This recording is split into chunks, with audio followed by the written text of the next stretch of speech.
Hey, what is up, all you beautiful people out there? I'm going to show you guys something today that I first wanted to learn when I first started making electronic music, and that is supersaws.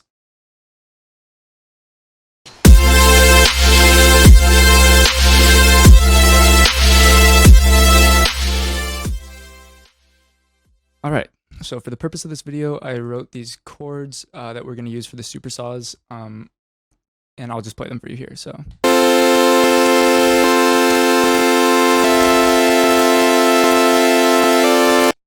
This is in Serum, and these are just basic saw chords with absolutely no effects, and now we're going to turn them into supersaws. So we're going to turn the voices, the unison here, up to 16, which is the max it can go.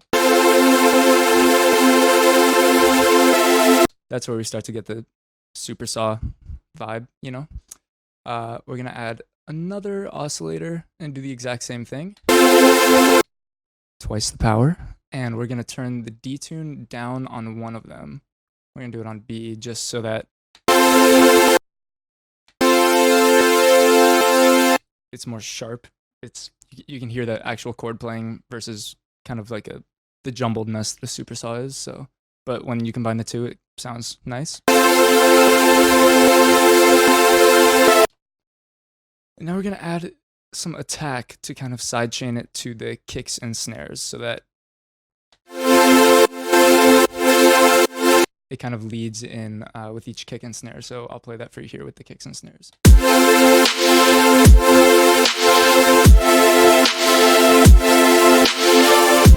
Kind of something like that. We're going to add a high pass filter now because we don't want any of the low frequencies to go through on these oscillators, and I'll tell you why in a sec.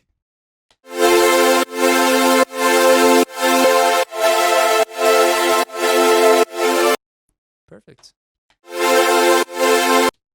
Some additional thing that I kind of like to do is I'll add a little lead in with the level. So I'll, let's see, kind of, there we go.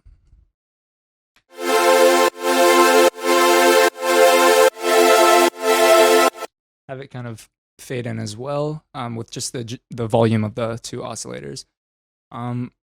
And that's basically it for a general supersaw. If you want to make it messier, you can kind of experiment with the D tune and kind of turn it up. Depending on what genre you're kind of going for, you may want it to sound a little dirtier. If you're making supersaws for dubstep music, you might want it to sound a little dirtier to kind of just add to the general feel of the, say, drop if you're adding supersaws into your drop. But let's just go into the effects. The effects are pretty minimal for supersaws. It's really just, we've already EQ'd it with this high pass filter. So we're just going to add some multiband compression and take out all the lows.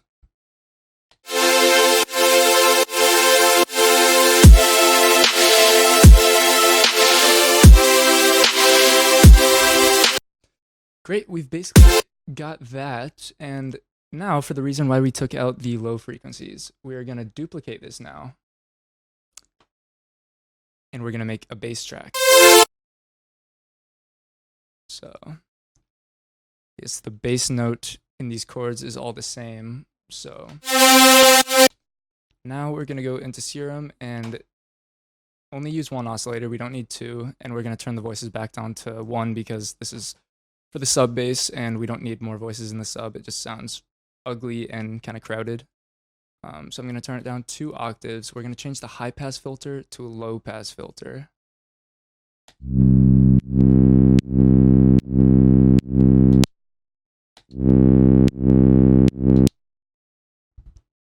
We're going to take off the multiband compression.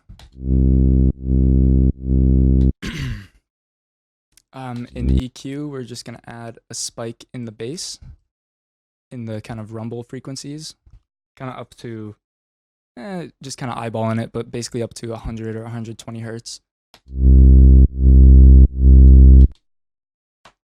And now for the filter.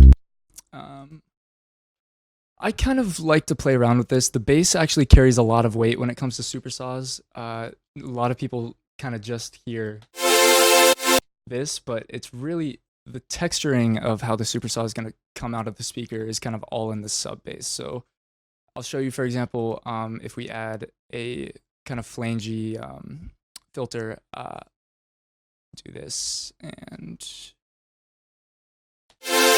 oh, we are not. Okay, I'm sorry. We were. Let's take that off. Oh wait. Oh yeah. Okay. So.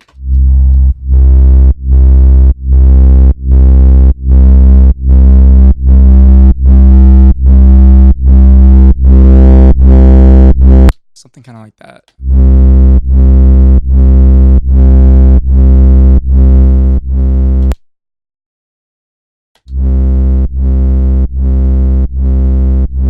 And we can distort this too as well.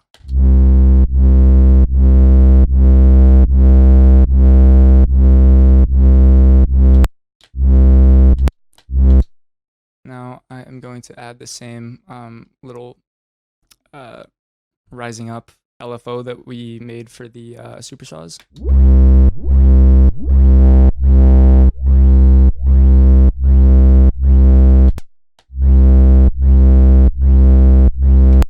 That's kind of nice, and maybe I'll do that to the res too. Cool. Now let's play it together.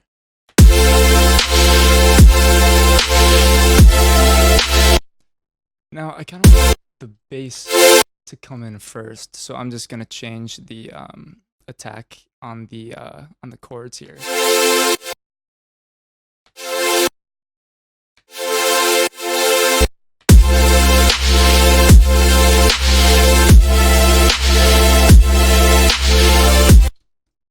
Great, and we're basically there. Something else that you can do now is you can duplicate it again and just take the high notes of the chords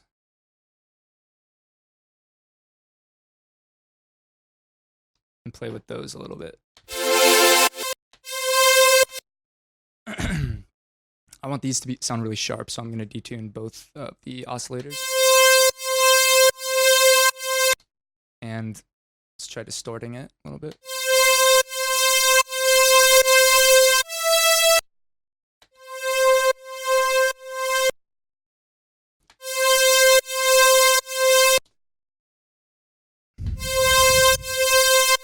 And now I'm going to take off even more of the low frequencies. Great, and that just kind of adds a little extra power to it. Some people add noise into their supersaws. Kind of just adds, I'll play that just by itself, just adds a little bit more texture.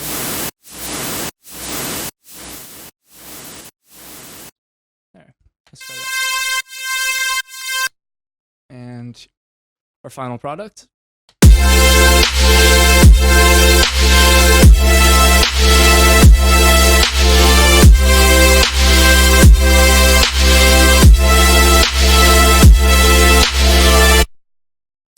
Great. It's basically, that's a basic supersaw for you.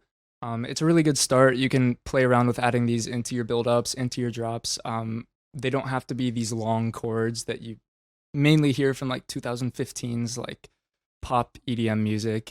You can get really creative with them. And another little thing I kind of want to show you is you can, this is a cool thing that I always like to, I did not mean to do that. Sometimes I like to layer my supersaws with an arpeggiated version of the same chords and of the same basic effects that I've made. So I'm gonna just duplicate that and add an arpeggiator.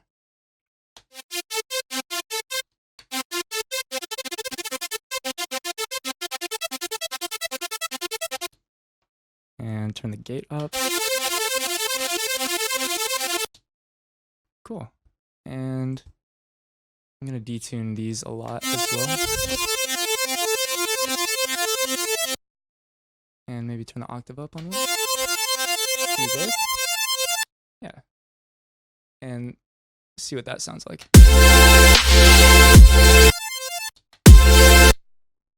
We're gonna have to turn that up.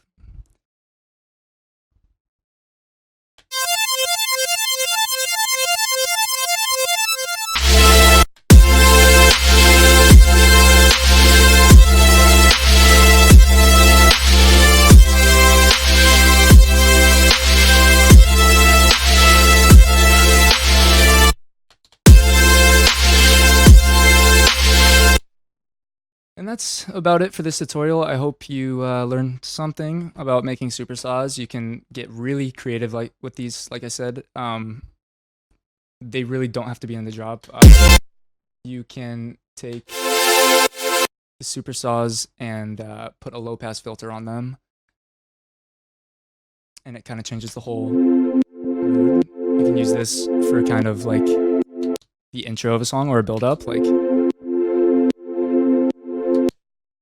But anyway, these are super useful in electronic music, anywhere in the song really, and it's one of the things that I first started looking up YouTube tutorials on to make when I first started out, and I kind of had a tough time finding the right way to make supersaws. So I hope this helps. As always, like, comment, and subscribe, and follow all of our social medias down below to stay up to date with what we have in store for you guys. And oh, let me grab the outro. It's right over here. There it is. And